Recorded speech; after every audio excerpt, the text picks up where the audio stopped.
একদিকে যখন এই তীর্থঙ্কর ঘোষকে যখন ব্যারাকপুর মহকুমা আদালতে নিয়ে যাওয়া হয় তখন তার উদ্দেশ্যে ডিম ছোড়া হয়, বিক্ষোভ দেখানো হয়, আর অন্যদিকে এর আগে তাকে যখন গ্রেপ্তার করে খড়দা থানাতে নিয়ে যাওয়া হয় সেই সময় থানার বাইরে রীতিমতো ঢাক বাজিয়ে চলল উদযাপন।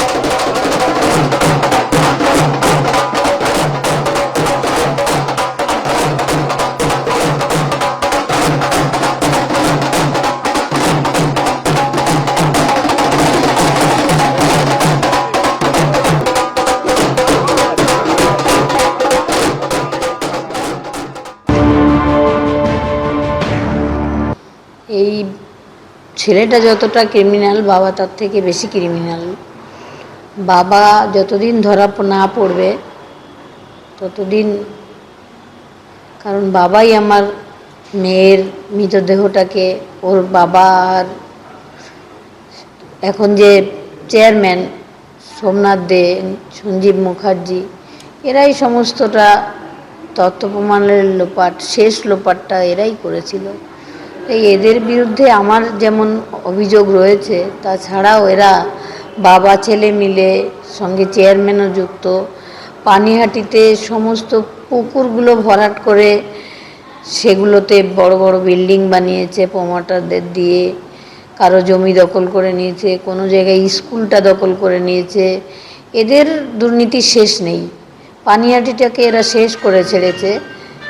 তীর্থঙ্কর ঘোষ, যাকে 2021-এ ভোট পরবর্তী হিংসা মামলায় পুলিশ গ্রেপ্তার করেছে, তাকে 6 দিনের পুলিশ হেফাজতের নির্দেশ দিয়েছে আদালত।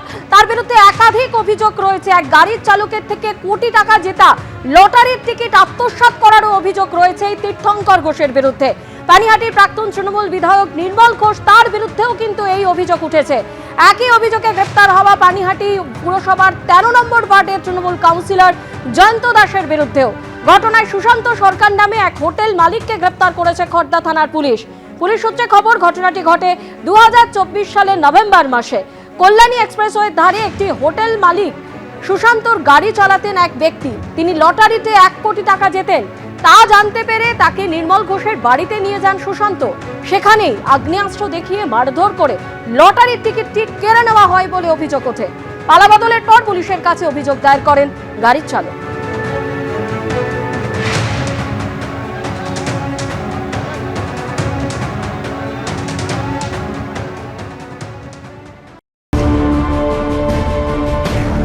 আমার প্রশাসনের উপরে ভরসা আছে। প্রশাসন ঠিক দেখেছেন, প্রশাসনের কাজ করেছে। তীর্থঙ্কর ঘোষই তো, নির্মল ঘোষ যখন টিকিটটা কেড়ে নেয় তখনই তো তীর্থঙ্কর ঘোষ আমার গলার টিকে বলে না যে তোকে মেরে তোর লাশ গায়েব করে দেবো। টিকিটটা তো ওরা কেড়ে নিয়ে নেয়, তারপরে নিয়ে নেওয়ার পর তারপরে আমাকে ওখান থেকে বের করে দেয়। আমার প্রশাসনের উপরে ভরসা ছিল, প্রশাসনের কাজ করেছে। আমি চাই আমার সঠিক যেন বিচার পাই। প্রশাসনের উপরে ভরসা আছে। অবশ্যই তীর্থঙ্কর ঘোষ যখন গ্রেপ্তার হয়েছে, অবশ্যই নির্মল ঘোষও গ্রেপ্তার হবে। এর আগে অভিযোগকারী পার্থ সরকার নির্মল ঘোষ ও তার ছেলে তীর্থঙ্কর ঘোষ সম্পর্কে ঠিক কি অভিযোগ করেছিলেন দেখুন। 9/11/2024 সালে একটা ডিয়ার লটারিতে 1 কোটি টাকা পায়। সেটা সুশান্ত সরকার জানতে পারে। জানতে পারার পর তারপরে আমাকে বললো চল দাদার কাছে চল, হ্যাঁ টিকিটটা তো ভাঙাবি, ঠিক আছে ক্যাশ করবি, দাদার কাছে চল। নির্মল ঘোষের কাছে নিয়ে গেছে। সুশান্ত সরকার বলছে দে দাদাকে টিকিটটা দিয়ে দে, তুই এত টাকা নিয়ে কী করবি, দাদা তোকে একটা চাকরির ব্যবস্থা করে দেবে। আমি যখন দিতে চাইনি চেল্লামিলি করছি, ওর 2 ভাই মিলে আমাকে খুব মারে, সুশান্ত সরকার প্রশান্ত সরকার। পানিহাটির প্রাক্তন তৃণমূল বিধায়ক নির্মল ঘোষ, তার ছেলে তীর্থঙ্কর ঘোষ, যাকে ইতিমধ্যেই পুলিশ গ্রেপ্তার করেছে এবং 6 দিনের পুলিশ হেফাজতের নির্দেশ দিয়েছে তাকে আদালত। আর তারই মধ্যে কালীঘাট তৃণমূল ছেড়ে এবার নির্মল ঘোষ কি ভৃতপ্রত তৃণমূলে, এই জল্পনা কিন্তু ইতিমধ্যেই উঠতে শুরু করেছে। লটারি প্রতারণা মামলায় ধরপাকড় শুরুর পরেই কি শিবির বদল করতে চলেছেন নির্মল? গত শনিবার ঋতব্রত তৃণমূলের সঙ্গে বৈঠক চলাকালীনই হাজির নির্মল ঘোষ।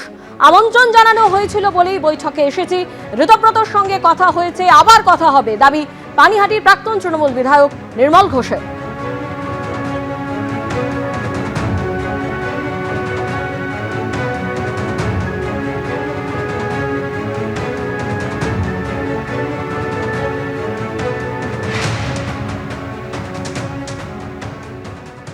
আমি দেখা করতে এসেছি, উনি এসেছিলেন, কিন্তু কোনো সিদ্ধান্ত আমরা এখনো প্রকাশ করিনি, ওনার সঙ্গে আমাদের কথাও হয়নি। আমন্ত্রণ করেছিল, আমি এসেছি, কথা হয়েছে, আলোচনা হয়েছে, কি সিদ্ধান্ত হলো সময় মতো, মানে আপনাকে আমন্ত্রণ জানানো হয়েছিল?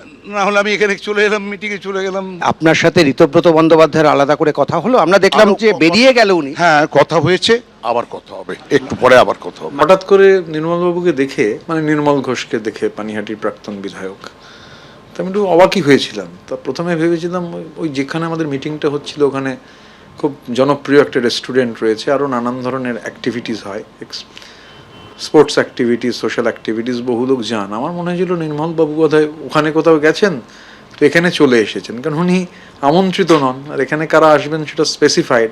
আর তারপর আরও অবাক হলাম যখন শুনলাম তিনি বলছেন তাকে আমন্ত্রণ জানানো হয়েছিল। আমি খুব বিনীতভাবে তাকে বলি, যে খুব সচেতনভাবে বলছি, যে কে আপনাকে আমন্ত্রণ জানিয়েছিল, কোন ফোন থেকে আপনি ফোন পেয়েছিলেন, বা কোনো SMS আপনার কাছে গেছিল কিনা, দয়া করে সেটা একটু শেয়ার করবেন, কারণ ওনাকে আমাদের কেউ আমন্ত্রণ জানাননি।